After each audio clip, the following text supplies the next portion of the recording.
Target destroyed! Target destroyed! If there's one thing that slightly annoys me, it's people on the internet saying Soviet and Russian tanks are fundamentally bad. They come up with several reasons for why that is so. For example, the autoloader, which is known for blowing the tank into pieces, the cramped crew compartment, horrible crew safety, and so on. One thing I often hear is people saying that Soviet and Russian tanks are built on the philosophy of human wave attacks in a conventional war, meaning sending a bunch of tanks into battle. If they get destroyed, we will just send more. This leads to a large quantity of tanks having to be produced in a very low quality, basically meaning high quantity, low quality. While that might be true to some extent, there's a lot more to it, which on the other hand invalidates this argument. Usually, I try to stay unbiased in my videos, and even though I'm a fan of Soviet and Russian vehicles, I also often question the wisdom behind their design philosophy.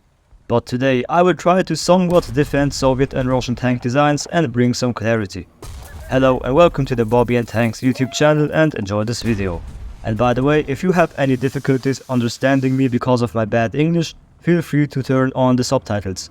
And don't worry, they are not these bad automatically generated subtitles from YouTube. I put them there myself. The notion that Soviet tanks were built on the philosophy of quantity over quality is a common misconception. This belief ignores the nuanced and strategic design philosophy which determined Soviet tank development. To understand this better, it is crucial to understand Soviet tank design philosophy. The key principles of Soviet tank design philosophy were practicality and mass production, balanced characteristics, technological innovation, operational efficiency, and strategic doctrine. Looking at the practicality and mass production side of it, Soviet tank design had its priorities centered around simplicity and cost effectiveness. They wanted their tanks to be easy to produce in large quantities. This was to make sure that they could use a large number of tanks to sustain longer military operations and quickly replace any losses. On top of that, they wanted their tanks to be ready for infantry support. Soviets also wanted their tanks to be balanced on firepower, protection and mobility rather than prioritizing one single aspect. This would allow them to perform well in several different combat scenarios. Despite their focus on practicality, they incorporated game-changing innovations to get ahead technologically as well. That is how the T-64, for example, was one of the first tanks to have composite armor and an autoloader, reducing the crew size and allowing for a smaller, more heavily armored tank. When incorporating new technology, it was important for the Soviets that they did not overly complicate production. Their tanks were designed to be rugged and capable of operating in harsh environments. This led to a lot of their parts being simple and easy to replace, and the tanks generally being easier to maintain in the field. For instance, the T-72 is known for its robust construction and relatively simple maintenance requirements, allowing it to operate effectively in harsh environments. Strategic doctrine also played a big part in Soviet tank design philosophy. Their military strategies involved rapid, large-scale maneuvers and deep operations targeting strategic reserves, command structures and supply lines. Therefore, tanks needed to be reliable and available in large numbers to support these tactics effectively. This is also partially why Soviet and Russian tanks like the T-72 and T-90 are designed to be smaller and lighter than their Western counterparts, because it makes transportation and deployment a lot easier. Looking at where this design philosophy actually came into play, we have a few examples. The best one probably being the T-34 medium tank used by the Soviets in World War II. During World War II, the Soviet Union produced a large number of T-34 tanks. The T-34 was revolutionary due to its balance of firepower, armor and mobility. It was not only produced in large numbers but also incorporated several advanced features for its time, such as sloped armor, which improved its defensive capabilities. By the end of World War II, over 57,000 T-34 tanks were built. This high production number was because of the need to replace battlefield losses quickly and maintain operational momentum. Though in battle, they basically overran the Germans with their large quantities of tanks. If the first T-34 does not destroy the Tiger, the next 5 certainly will.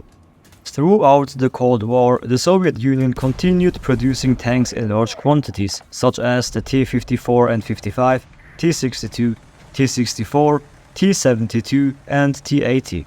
To no one's surprise, it was also the Soviet T-54 and 55 tank which earned the title of the most produced tank in history, with more than 100,000 units produced.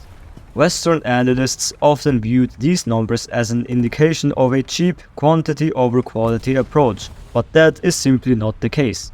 Soviet tank designs focused on strategic and operational requirements, including easy production, maintenance and repair in the field. This was to make sure that tanks could be deployed rapidly and sustained in lower conflicts. Soviet tanks did exactly what they were supposed to do according to their military doctrine, and they did it well. And one should not evaluate the success of Soviet tanks without considering their military doctrine as well. Now let's talk about the tank philosophy of Western countries. Mainly those from NATO countries, they have often prioritized technological superiority and individual tank performance over production quantity. Western tanks like the M1 Abrams and the Leopard 2 have heavy armor, powerful engines and advanced targeting and protection systems. These tanks are designed for high survivability and superior firepower on the battlefield. But they are also a lot more expensive and complex to produce and maintain. Just to compare, the price of one M1 Abrams was more than $10 million in 2023. The price of a Russian T-90M tank was just about $4.5 million in 2016. For a different comparison, the Soviet T-72 tank is smaller, lighter and easier to produce and maintain than the M1 Abrams. It features an autoloader which reduces the crew size and allows for a more compact design. In contrast, the M1 Abrams is heavily armored and equipped with sophisticated targeting systems, making it highly effective in direct combat, but also more logistically demanding. Now, to directly address the misconception of Soviet tanks favoring quantity over quality, Soviet tank production aimed to make sure that their forces could sustain long operations and replace losses quickly. This strategy was not about compromising quality, but about meeting specific strategic and operational needs, because quite frankly they had a different strategy than NATO. The USSR also faced different economic and industrial constraints compared to Western countries. They approached their tank designs in correspondence to these limitations. And when talking about combat effectiveness, Soviet and Russian tanks have demonstrated their effectiveness in various conflicts around the world.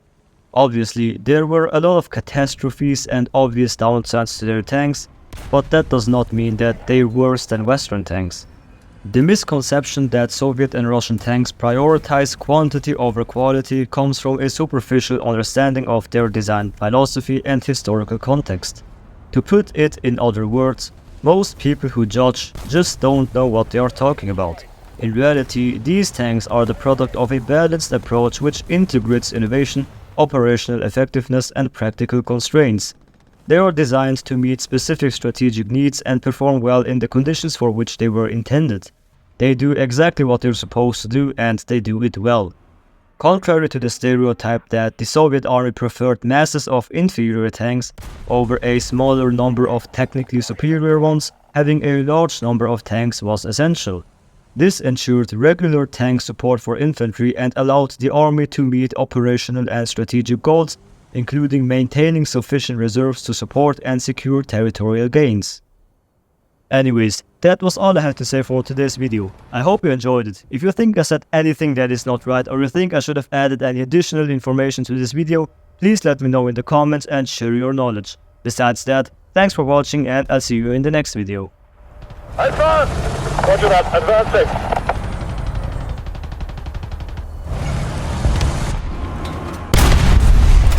Target destroyed.